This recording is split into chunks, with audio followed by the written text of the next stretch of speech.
Hi, I'm Sue Bryant and we're here today at the ICT Transformation Workshop in Kuala Lumpur. And today we're going to have a conversation with Andrew Baldock. And Andrew is from our global consulting practice on VGS, and he's going to be talking about mobile broadband challenges and opportunities. So thank you, Andrew, for coming along today to talk to us about challenges, opportunities for mobile broadband. So really, what do you see as the challenges for mobile broadband? Well, the main challenge that we see for operators around the world, and these are the different operators that we've spoken to, is it's much more difficult to communicate the value of MBB to customers than it was with fixed voice communications. With voice, it's very simple. It's volume based, and you charge your customer on the minute, and the customer easily understands and translates that into value to them. With MBB, the currency we're using in MBB is megabytes, and megabytes is much more difficult for customers to translate into value for them. For example, a standard definition video, 10 minutes of standard definition video, is very different in terms of size to 10 minutes of high definition video. So when you make a proposition to a customer of a certain quantity of data, for example 100 megabytes or 1 gigabyte, which is very common at the moment, a lot of customers are scared away from that because they simply can't translate that into value for themselves.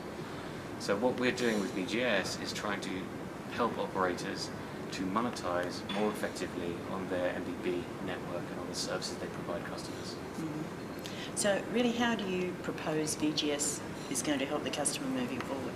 So continuing on the same theme as I was talking earlier, what we want to do is to allow operators, instead of charging on this simple volume-based approach, is to charge on value to customers.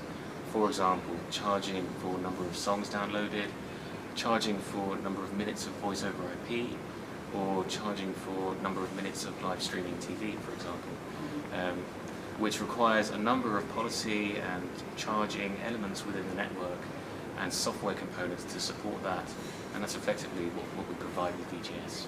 Really? So I know I've heard a lot in the market that there's a lot of other vendors doing things in this area. Really, what makes Huawei different? What we've noticed with the other vendors, for example Cisco and Ericsson, there are lots of different vendors, large and also specialist vendors in the market, and the focus we find from them is the cost efficiencies of the network. So they're helping operators to deal with this big problem that they're facing of congestion. We are also looking at that, but we see it in a much more customer-focused way, because we see the network as an asset owned by operators that they can use to translate into money, to value for customers. So the majority of other vendors will look simply at the cost side of the equation, whereas Huawei, by virtue of being a network equipment provider as well as a software company, can focus on both the cost and the demand side and the revenue side of the equation as well. Mm-hmm. So really ultimately about having good customer experience. Absolutely, customer experience. Success for the mobile broadband operator. That's right, yes. Great. Well, thank you for that, Andrew. That was really interesting and illuminating on mobile broadband. Thank you. And thank you for coming today.